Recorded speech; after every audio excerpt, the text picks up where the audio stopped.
shadow is hanging over Europe. Earlier this month, the French government officially collapsed after Prime Minister Michel Barnier lost a vote of no confidence in the National Assembly.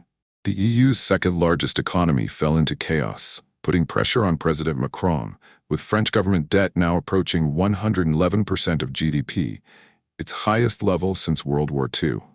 And today, it's the region's largest economy's turn to officially panic, with Chancellor Olaf Scholz losing a vote of confidence in the German parliament, ending the unpopular three-party coalition government he had led since 2021. It was a sad event, but not shocking, because the collapse of Olaf Scholz's government was a foregone conclusion, as the German economy teetered on the brink of crisis. People are increasingly dissatisfied with the deteriorating quality of life. Insights, and today the governments of the two most influential countries in the European Union collapsed in the same month. Let's talk about the state of Europe right now and where it went wrong. First, let's talk about what happened to the German government. In the no-confidence vote on December 16th, Chancellor Olaf Scholz received 207 votes in favor, 394 against, and 116 abstentions. The result means his dismissal paves the way for early elections in Germany. Leaders of several German political parties have agreed to hold parliamentary elections on February 23, 7 months earlier than originally planned. Mr. Scholz has asked the president to dissolve parliament early and call on voters to take part in the election. He will serve as acting chancellor for the time being. The developments have thrown German politics into turmoil, as the country's economy struggles with high energy prices and fierce competition from abroad. Geopolitically, Germany is at odds with Russia over its involvement in Ukraine, while Trump's return to the White House has raised uncertainties over bilateral trade relations and the future of NATO. The collapse of the governments of two leading nations in the same month has deepened Europe's leadership crisis at the worst possible time, when economic and security challenges are mounting. The war in Ukraine has reached a critical juncture. President-elect Donald Trump, who has threatened to withdraw from NATO, will take office in a month. And now Germany, Europe's largest economy, will be in the hands of a caretaker government that cannot make major policy decisions. And there is no doubt about it.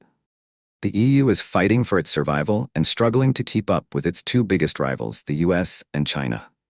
Right now, Europe needs a digital economy with companies that can compete with China and the United States. Because without it, Europe risks being unable to defend itself in a world that is no longer secure. Now let's meet this man. Mario Draghi, former president of the European Central Bank during one of its most difficult times, has led Italy through another challenging period. In September, he released a report warning that the US and China were innovating so rapidly that Europe needed hundreds of billions of euros a year to compete. Draghi's report warned that Europe was stuck in a rut, and that if the trajectory remained unchanged, the continent would account for less than a tenth of global GDP by 2050. This would mean Europe's role in the global economy would be significantly reduced in the coming years. Increasing productivity is one solution to this problem. But remember that increasing productivity does not mean making people work harder, but rather that people need to produce more value with the same amount of work. To understand how difficult the challenge is for Europe, we will analyze one of the most iconic traditional industries. Italy's olive industry is worth billions of euros, and Prime Minister Giorgia Meloni's government wants it to grow and help the country ease its huge debt burden. That's why businesses in the sector have received tens of millions of euros in EU subsidies for post-pandemic Italy. Some farms have spent the money on upgrading machinery on production lines that have been in operation for a century. Improving productivity is one of the best ways to grow an economy, because it means that with the same amount of work, one person can create more value.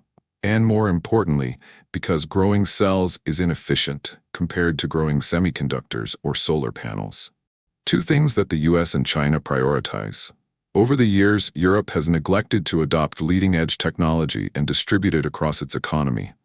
As a result, Europe is falling behind, becoming poorer, and failing to keep up with the productivity of its competitors.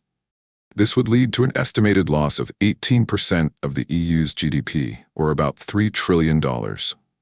One reason is that Europe doesn't have the massive investments in startups to produce breakthrough technology products. It doesn't have the wildly successful tech companies that the US or China do. Most of the world's giants receive generous funding, but in Europe, that is a luxury. This is partly due to European regulations. I'm not saying that it's wrong to have rules and follow them. No, quite the opposite. Rules create a uniform framework for everyone to follow. But having too many regulations and really rigid regulations is a constraint on growth. So it's not billions. It's trillions of lost value if we look at the valuations of tech companies. Let's take the biggest companies in the US over the past few years. If their combined value were a country, it would have the third largest GDP in the world after the US and China. Europe is really in trouble. Not only does it lack the technological foundation, but it also cannot integrate and keep up in the digital age. You can see that technology is invading everything. Just look at what is happening in Germany with the car industry. Electric cars can be seen as a product of the digital age. But Volkswagen is having a difficult transition. As Europe's largest car maker, an industrial powerhouse of the EU, Volkswagen failed to prepare for the electric car revolution. As a result, it is breathing the fumes of an American startup called Tesla. And then there's the fierce competition from China. Volkswagen, owner of the Audi and Porsche luxury brands, among others, is a symbol of the manufacturing prowess and export success that has made Germany one of the world's largest economies. But it has now become a symbol of Germany's struggles. Volkswagen may have to close factories in its home country for the first time in its 87-year history and lay off thousands of workers amid a sharp decline in profits. The company's first 9-month profit fell by more than a fifth from a year earlier, largely due to poor performance at its core brand and restructuring costs. In particular, the company's car sales fell 4% amid falling demand in China, where it is losing market share to domestic electric car companies. Volkswagen also plans to cut its employees' salaries by 10% to protect their jobs and the company's future. Negotiations with unions have failed, leading to a strike of thousands of workers. What is happening at Volkswagen is a clear sign of the gloom that is engulfing the German economy. The company's troubles are expected to ripple across the auto industry, which accounts for 5% of Germany's GDP and employs nearly 800,000 people. Germany's neighbor is mired in political and financial turmoil, deeply in debt, and France is running a huge budget deficit that is so bad that it exceeds the EU's limit of 3% of GDP. France has already breached that ceiling this year and is expected to breach it again in the coming years, making investors even more nervous. When it bought French debt, it was considered even riskier than Germany, which is generally considered safe.